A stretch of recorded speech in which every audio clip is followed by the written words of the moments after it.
You start. Start what? This was your idea. It's Monday morning. It's early. I'm not used to doing this early. Yeah, neither am I. Yeah. In all honesty, I've been up since 5 though. Oh, bless your heart. Well, the sun rose. It was kind of. Well, it's a good thing. It tends to do that every day. Go figure. All right. So, title of today's video has something to do with the F&I office, the Finance and Insurance Office. Okay. So what I was hoping we could do is you could share some wisdom about what's maybe a good value versus what isn't. And, there's a lot of mystique. Actually, no, it's not mystique. Disdain for the F&I office. Because mystique. No, there's no mystique. That sounds like a Cirque du Soleil show. All right. I think you're trying to stretch your vocabulary. Every once in a while. Yeah. But there's this frustration with the F&I office because people perceive that they're getting ripped off. And I wonder if they actually are. And actually, I know from some of the conversations I've had, people, that's a big profit center for a lot of dealerships. So share some wisdom with us. What are the potentially good values, things you would recommend? And talk through, if you don't mind, some of the specific programs as well. Like break down what they actually are and do. Please. I'm not quite sure what all that means, but I will tell you that the Finance and Insurance Office is an important profit center for the dealership. And as Zach said, many people think that the products that are being sold in the Finance and Insurance Office are just like worthless products. And quite honestly, they're not. They're not necessarily going to have value for everyone, but for some people, there is tremendous value in there. One of the products that can be offered through the Finance and Insurance Office is gap insurance. Okay, and as we've discussed before, what gap insurance does is if like a lot of people, you don't put a lot of money down on your loan, then you're gonna be the proud owner of negative equity very early on in the life of that loan.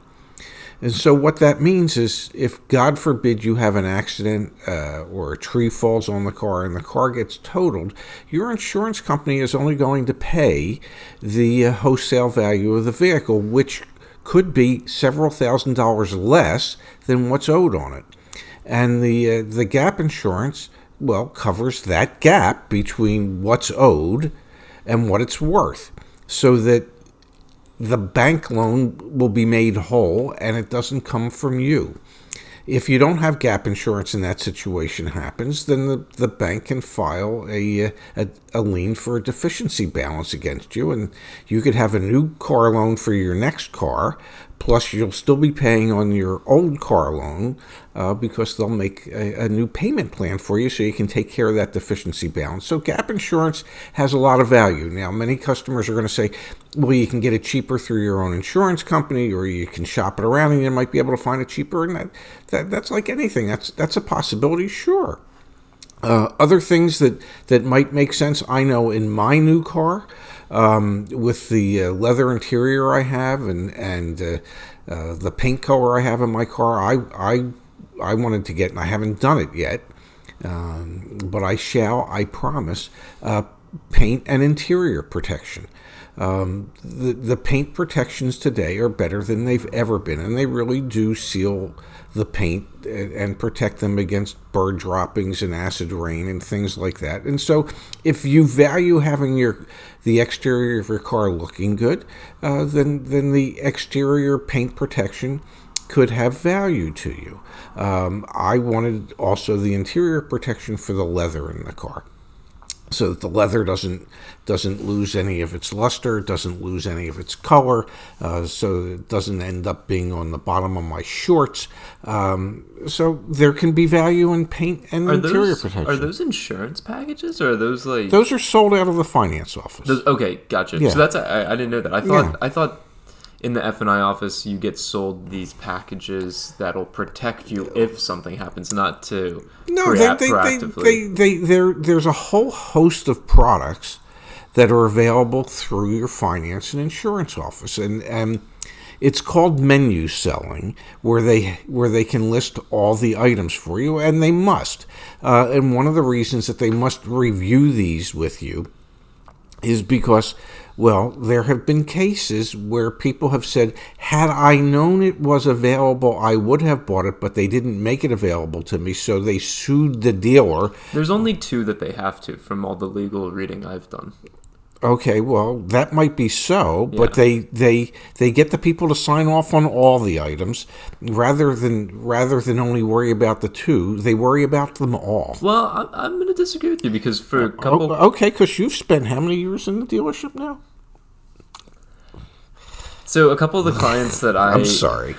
that I worked with, well, I mean, just because you have 43 years doesn't mean you're up to date with everything that's going on right now. Okay, good shot. It's the truth. Okay, go. It's like when you hear a brand that says, been around for 100 years. It's like, if that's still your claim to fame, then you're doing something wrong. Like, your claim to fame shouldn't be... All right, anyway. Whatever. It's Monday morning. What I was going to say was, I've emailed directly with GMs on behalf of clients and had the client, because the 2 things that they have to by law for a financed purchase have to talk about are extended warranties and gap insurance. Those are the 2 things that they have to by law. Yeah. And so what I've done is I've emailed clients and it's 2 bullet points, and it's, are you interested in extended warranty? Are you interested in gap insurance? And they reply back, and in bold and all caps they put no and no. I screenshot that, I send it to the GM, and they don't have to go into the F&I office. And the reason I bring that up is because, and here, coach and teach me here, a lot of the other things on that menu are profit centers for the dealership, right? Like, well, all the stuff on the menu are profit centers.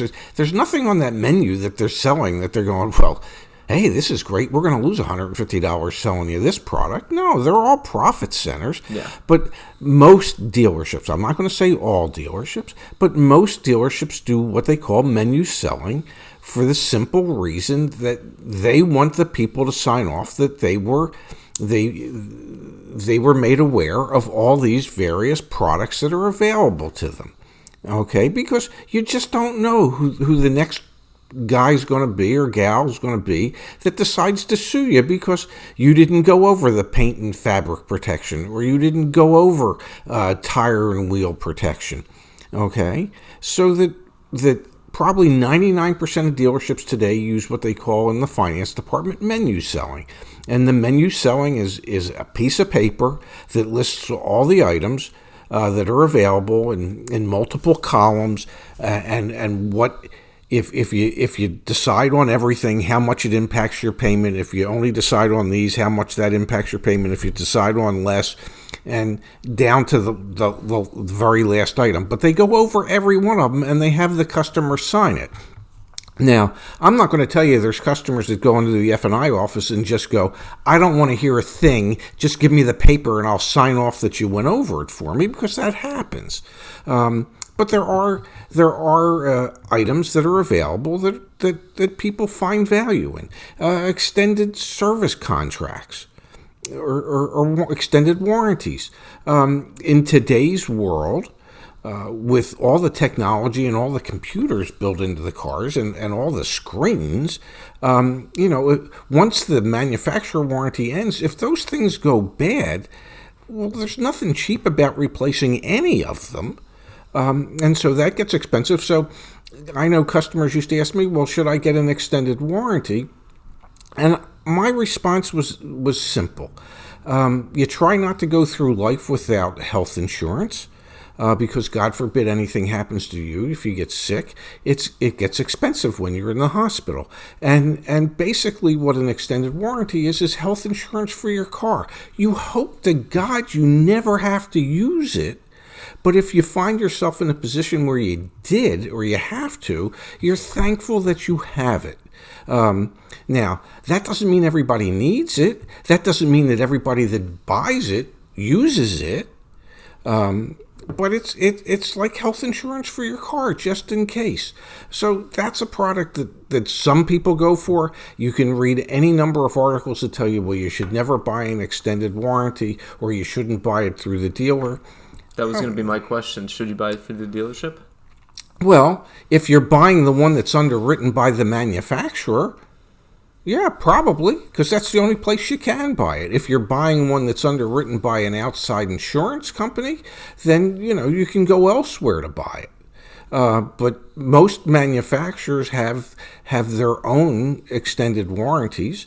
Other things that can be sold in the finance office that could have value are extended maintenance programs. For instance, on BMW and Mini, maintenance is included with the vehicles. On a Mini, it's for the first 3 years. On a BMW, it's for the first 4 years, and it includes everything other than like windshield wiper blades and brakes.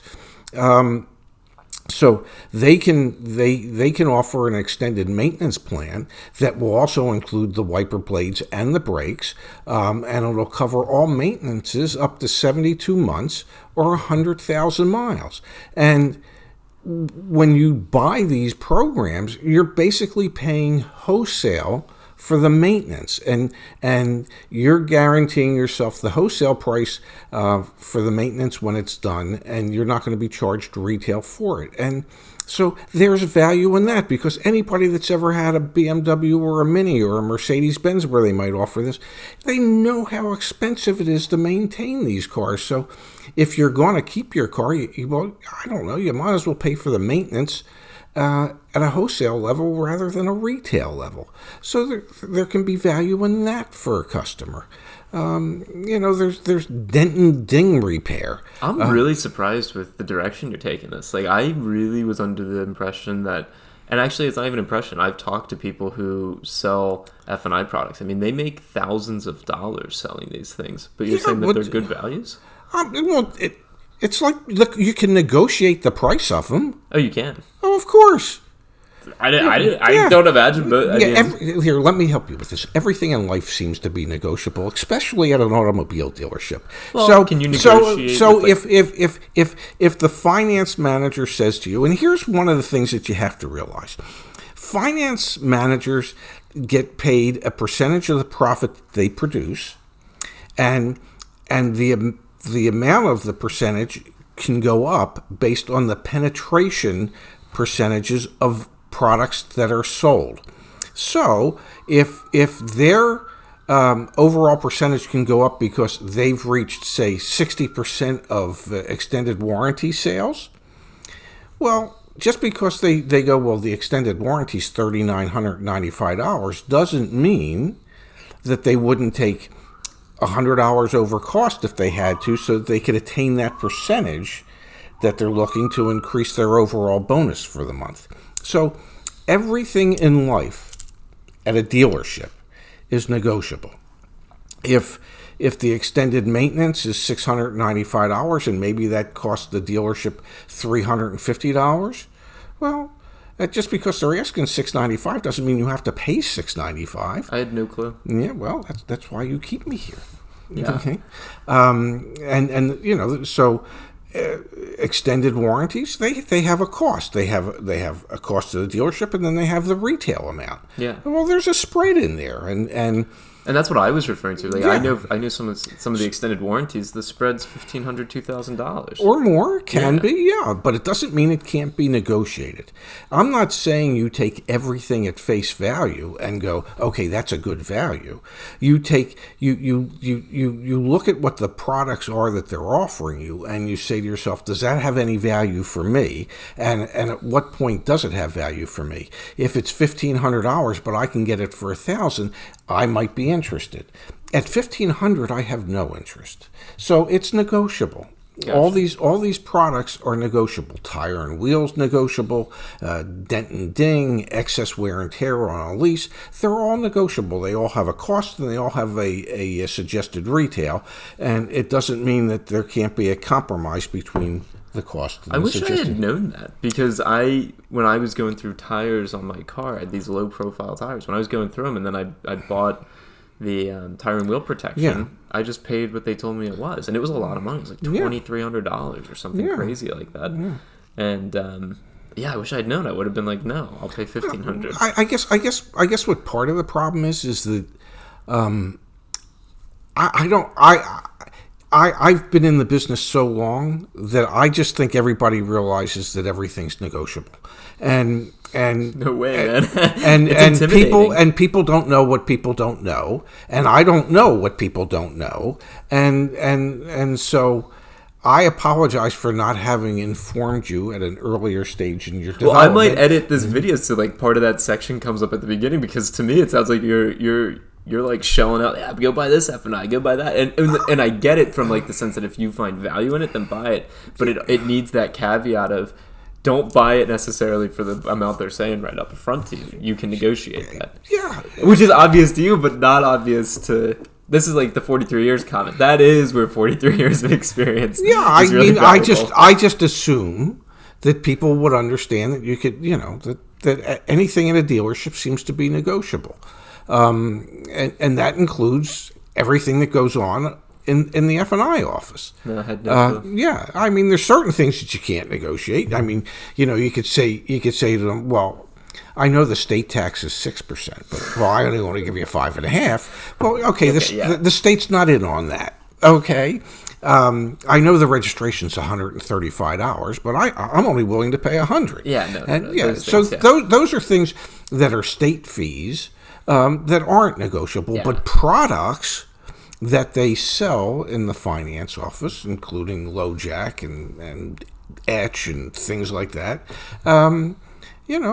they have a cost and they have a retail And value. we should just mention, maybe we can close out on this, the finance part, as we talked about in many videos. I mean, there's a spread usually on the either the money factor on a lease or on the loan that you're Yes, being quoted. absolutely. So that's Yeah. another thing that I Yes. knew, and you had taught me that that's negotiable. Yeah. So if you get a 60-month loan quote and it's 4.55%, ask, Yes. is this your buy rate or is this I mean, just marked up? just realize that pay plans in the finance office are based on they get a percentage of the profit that they generate, and the percentage of that they get can go up based on the percentage of different products that they sell.